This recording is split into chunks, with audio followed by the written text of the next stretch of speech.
This film is part of the Star Cinema's 20th anniversary presentation in collaboration with Rebisco on its 50th anniversary. It was released locally and internationally on June 2013.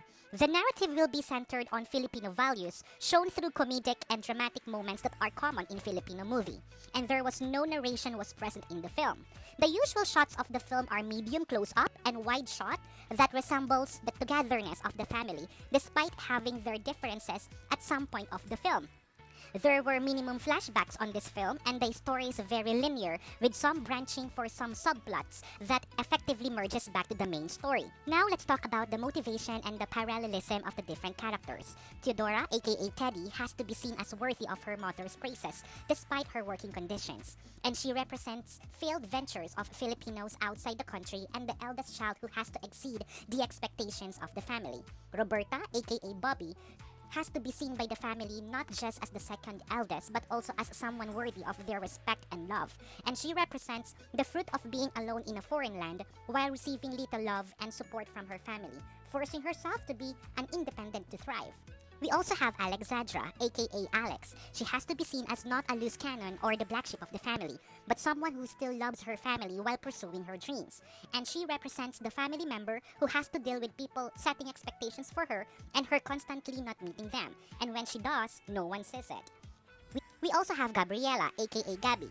She is to be respected despite being the youngest daughter, since almost everyone thinks she is too young to be mothering everyone else in the family. And she represents the underappreciated members of the family who often works in the background tying things together. And we have CJ or Reb Reb. He is to be treated without contempt and not to be seen as the helpless youngest child of the family. And he represents the younger generation who is eager to let people know that they can make decisions on their own.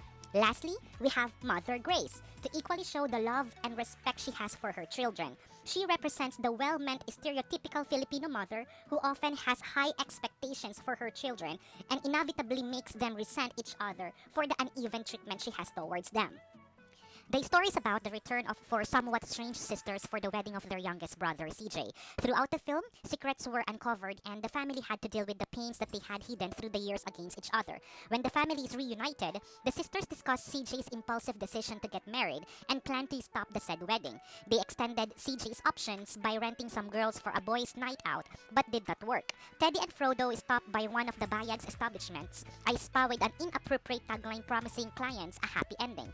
Teddy asks Frodo to use their services, expecting to unearth oddities. Unfortunately, this did not end so well too, and it gave an opportunity to the Bayags to counterattack and have the Salazars investigated.